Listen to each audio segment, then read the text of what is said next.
सीधे रुख करते हैं लोकसभा की कार्रवाई की ओर, जहां पर प्रधानमंत्री नरेंद्र मोदी संबोधित कर रहे हैं।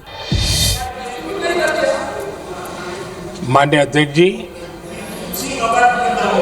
मैं प्रयागराज में हुए महाकुंभ पर वक्तव्य देने के लिए उपस्थित हुआ हूं।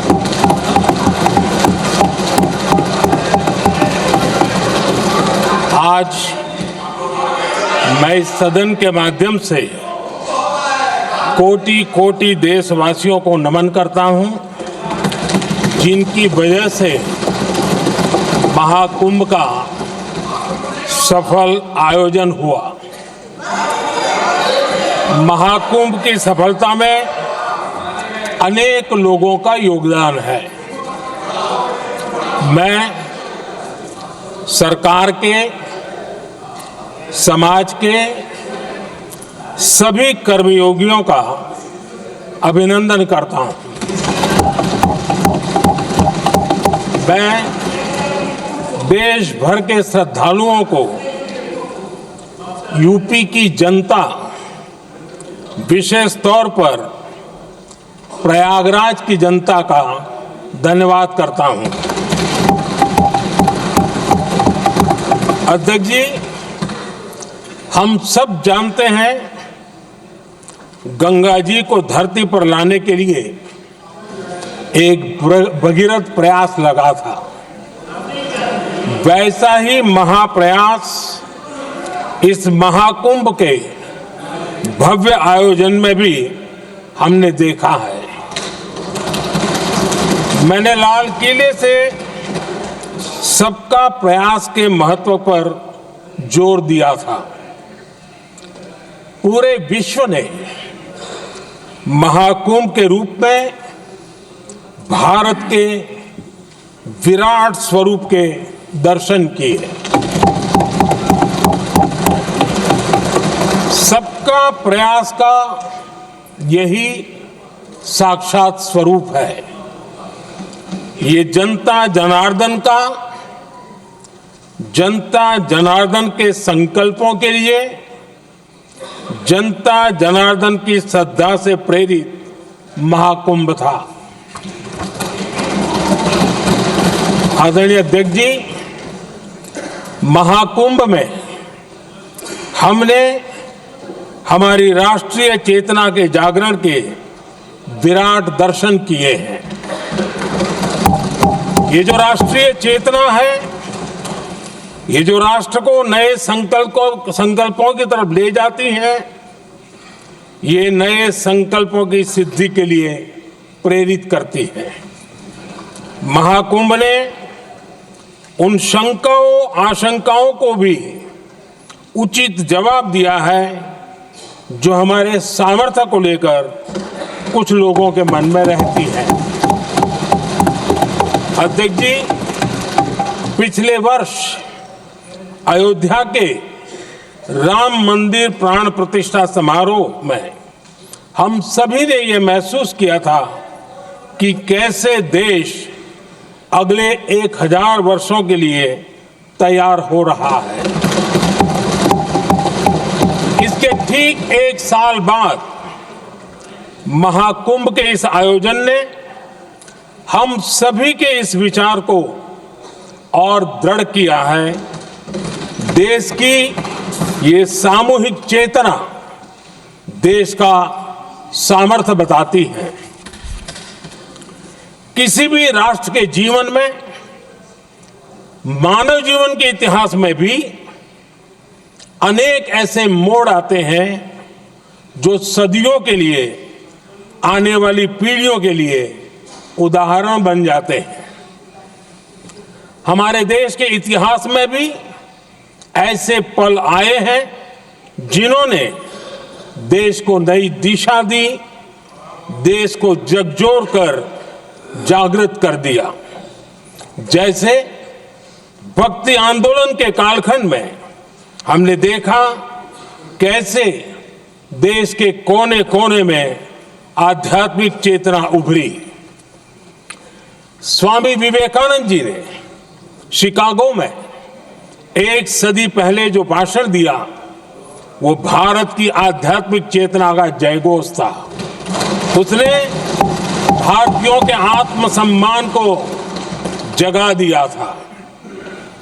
हमारी आजादी के आंदोलन में भी अनेक ऐसे पड़ाव आए हैं।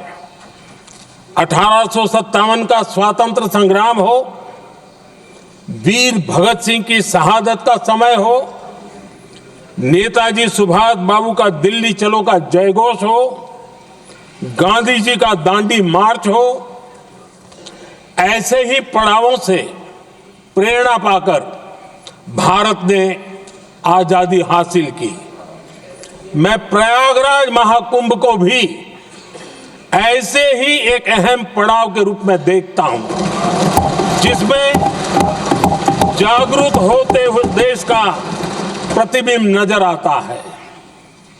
अध्यक्ष जी, हमने करीब 1.5 महीने तक भारत में महाकुंभ का उत्साह देखा, उमंग को अनुभव किया। कैसे सुविधा असुविधा की चिंता से ऊपर उठते हुए कोटि कोटि श्रद्धालु श्रद्धा भाव से जुटे, ये हमारी बहुत बड़ी ताकत है। लेकिन ये उमंग, ये उत्साह सिर्फ यहीं तक सीमित नहीं था। बीते हफ्ते मैं मॉरिशस में था।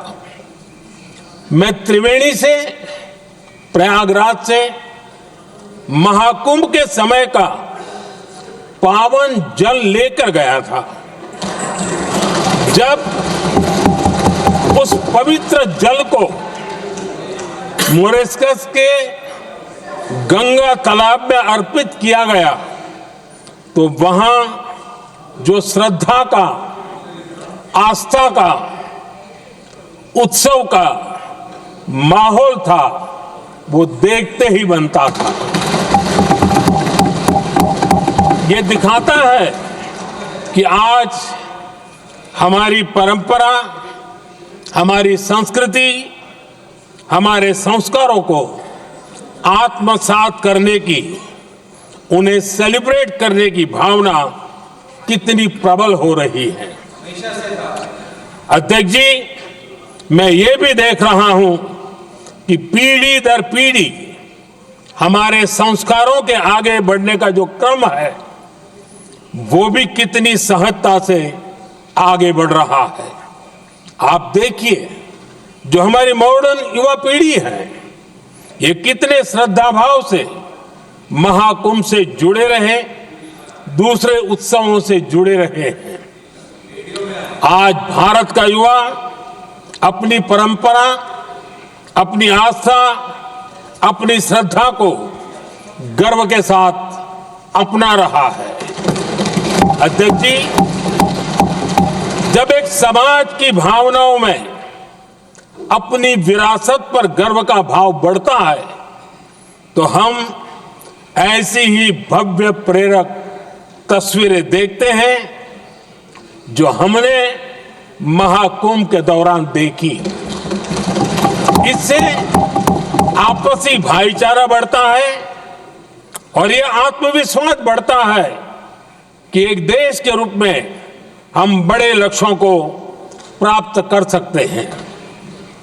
अपनी परंपराओं से, अपनी आस्था से, अपनी विरासत से जुड़ने की ये भावना आज के भारत की बहुत बड़ी पूंजी है। अध्यक्ष जी, महाकुंभ से अनेक अमृत निकले हैं। एकता का अमृत इसका बहुत पवित्र प्रसाद है। महाकुंभ ऐसा आयोजन रहा जिसमें देश के हर क्षेत्र से, हर एक कोने से आए लोग एक हो गए। लोग अहम त्याग कर वयम के भाव से, मैं नहीं हम की भावना से प्रयागराज में जुटे। अलग अलग राज्यों से लोग आकर पवित्र त्रिवेणी का हिस्सा बने। जब अलग अलग क्षेत्रों से आए करोड़ों करोड़ों लोग राष्ट्रीयता के भाव को मजबूती देते हैं तो देश की एकता बढ़ती है। जब अलग अलग भाषा बोलियां बोलने वाले लोग संगम तट पर हर हर गंगे का उद्घोष करते हैं तो एक भारत श्रेष्ठ भारत की झलक दिखती है, एकता की भावना बढ़ती है। महाकुंभ में हमने देखा है कि वहां छोटे बड़े का कोई भेद नहीं था। ये भारत का बहुत बड़ा सामर्थ्य है। ये दिखाता है कि एकता का अद्भुत तत्व हमारे भीतर रचा बसा हुआ है। हमारी एकता का सामर्थ्य इतना है कि वो भेदने के सारे प्रयासों को भी भेद देता है। एकता की यही भावना भारतीयों का बहुत बड़ा सौभाग्य है। आज पूरे विश्व में जो बिखराव की स्थितियां हैं, उस दौर में एकजुटता का ये विराट प्रदर्शन हमारी बहुत बड़ी ताकत है।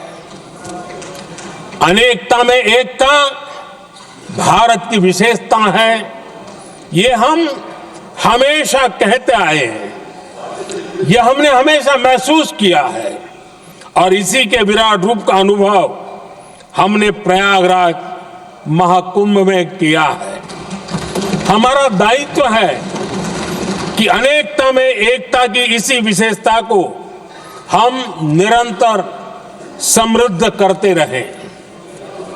अध्यक्ष जी, महाकुंभ से हमें अनेक प्रेरणाएं भी मिली हैं। हमारे देश में इतनी सारी छोटी बड़ी नदियां हैं। कई नदियां ऐसी हैं जिन पर संकट भी आ रहा है। कुंभ से प्रेरणा लेते हुए हमें नदी उत्सव की परंपरा को नया विस्तार देना होगा। इस बारे में हमें जरूर सोचना चाहिए। इससे वर्तमान पीढ़ी को पानी का महत्व समझ आएगा, नदियों की साफ सफाई को बल मिलेगा, नदियों की रक्षा होगी। अध्यक्ष जी, मुझे विश्वास है कि महाकुंभ से निकला अमृत हमारे संकल्पों की सिद्धि का बहुत ही मजबूत माध्यम बनेगा। मैं एक बार फिर महाकुंभ के आयोजन से जुड़े प्रत्येक व्यक्ति की सराहना करता हूं। देश के सभी श्रद्धालुओं को नमन करता हूं। सदन की तरफ से अपनी शुभकामनाएं देता हूं।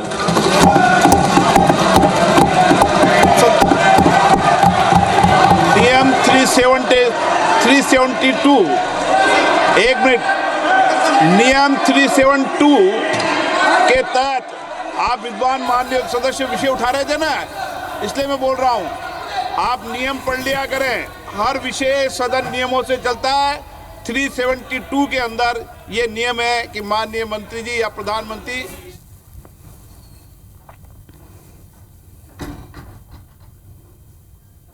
तो लोकसभा में आज प्रधानमंत्री नरेंद्र मोदी ने महाकुंभ को लेकर अपना संबोधन दिया।